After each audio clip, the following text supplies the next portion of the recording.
A knitting group was here an hour ago, but there's been a dramatic change of pace at Waihiki's retirement home.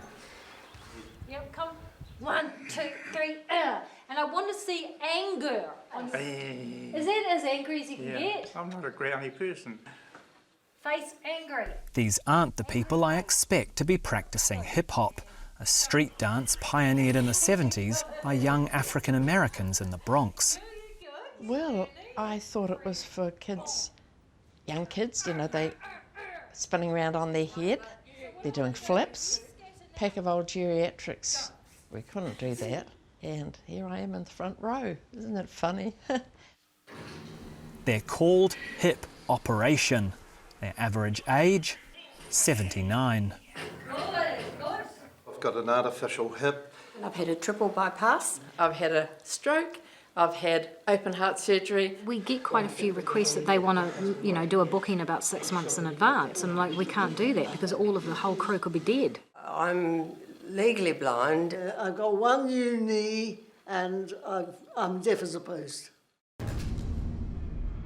Have you never been worried that anyone's going to drop dead on the dance floor?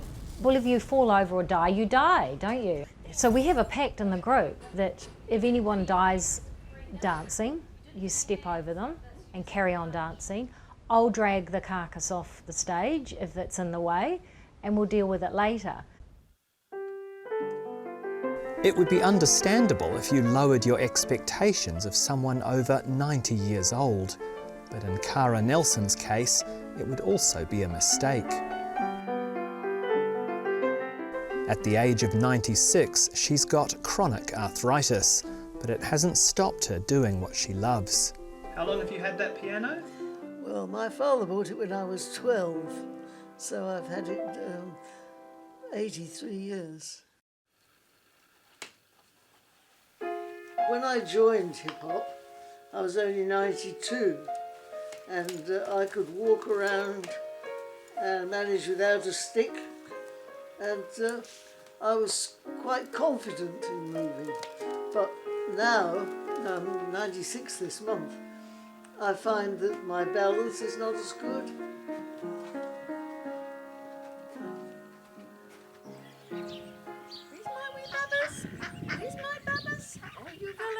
Sometimes the most challenging obstacles they face aren't age-related. Leela had to overcome a crushing lack of self-confidence, not helped by years of marriage to a man who belittled her. Roger used to say that you shouldn't be breathing good air that somebody else can breathe because of the self-effacing, sort of unconfident person that I was. It's sad, isn't it?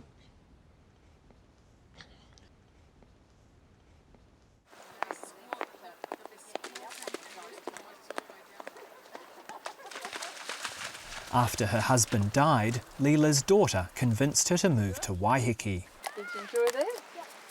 Good. What are you doing, Patricia? You good girl. You good girl. And that's how she came to be part of this.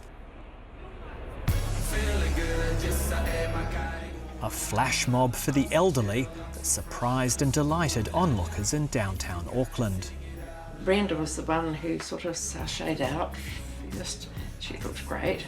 And then we all came in from different directions. It got so exuberant. I remember, just like this. Just so happy. It was such a joyful experience. I've never felt so happy for a long, long time.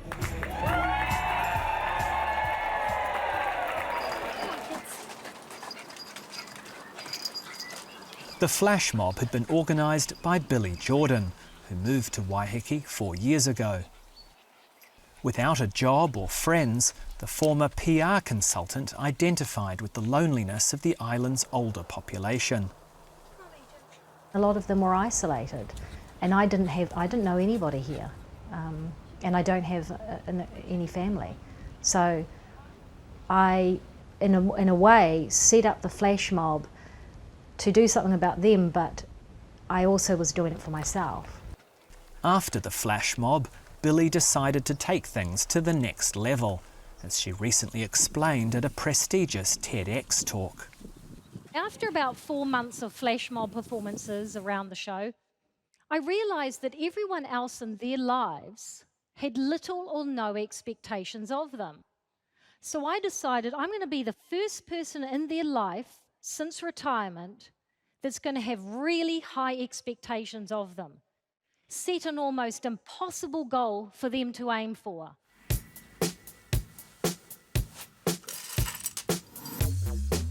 And that goal? Create the world's oldest hip-hop crew.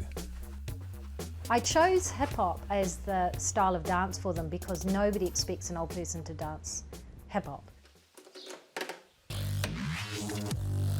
She took her exciting new idea to Cara. Would you be interested in joining it? Oh no, you've taken it far too far now, Billie. No, enough is enough. Anyway, you know, 3.5 years later, she's the most dedicated member.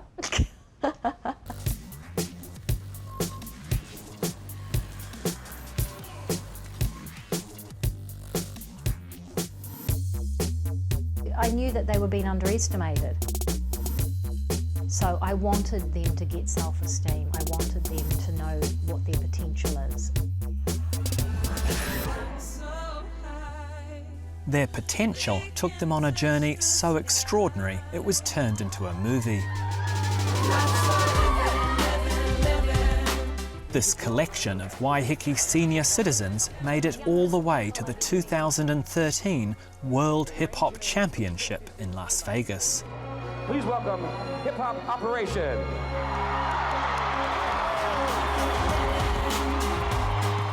In the process, they became New Zealand's most unlikely celebrities.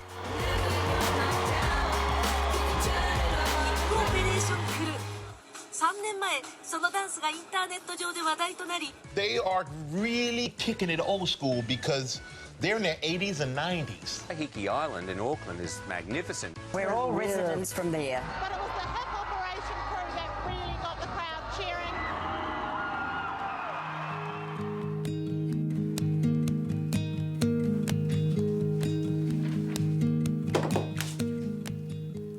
This is Leela G. This is BB Rizzle. This is Big Deal. And then the horse is like riding a horse. Billie's put in hundreds of unpaid hours, but has no training as a dance teacher. She's adapted many of the crew's moves from YouTube. What made you think that you could teach people to dance, choreograph dance? Oh, it was desperation because I couldn't get anybody for free. She gives her moves names that aren't exactly gangster, but they do help her dancers picture exactly what they've got to do. A starfish that needs to go wee-wees, so it'd like go, oh, I'm busting. So it's starfish wee-wees. And they put their hood on. That's their ending. So there needs a starfish wee-wees. Why do you go in there? Well, because I've got to get the dogs from under my feet, and I've also got 2 mirrors. So it's the perfect studio. All right, chin. I'm just trying to work out how it might look. You do realise how crazy this looks. I don't know, it's just, this is how I've been doing all the choreography, all the routines for nearly 4 years. Are you ready?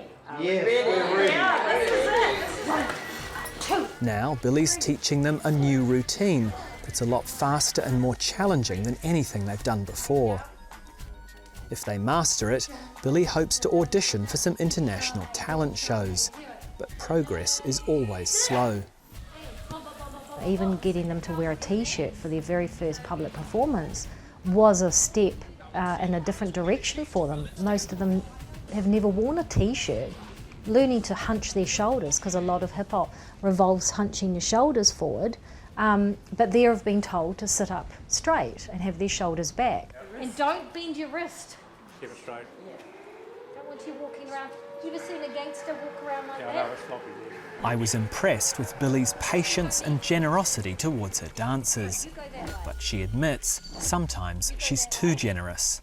It became quite apparent that there were members in the group that really wanted to take it to the next level, but being held back because for most of them, being in the group was just a place to have a cup of tea and get a free exercise lesson a week. And now I want you to look down the barrel of your elbow. Recently, she had to thin down the original crew of 22 dancers, not all of who appreciated the opportunities she was giving them, to just 7. 1, 2. The crew will rehearse this new routine up to 4 times a week. Pretty much anywhere will do, as long as it's flat. So what do you guys reckon? It's real good and just living life to the fullest, I reckon. I watched that program of it. You've seen the documentary about it? What did you reckon? It's quite good. The woman at the back there, Cara Bang Bang, she's turning 96 in a couple of weeks. Seriously, that is full commitment right there. Full commitment. Yeah. My granddad's like 93, sitting on the chair all day, every day.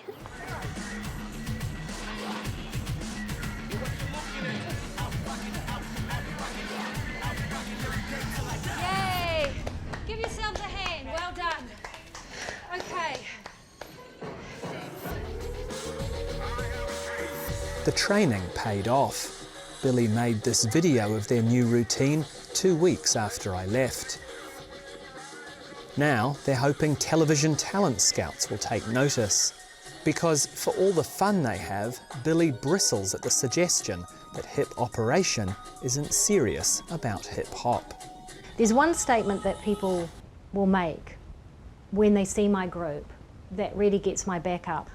Oh, it's really good that they're getting some exercise. Why not, when you're 96, decide I want to be a world-class hip-hop dancer and perform at world championships when I'm 96? Why not have that goal?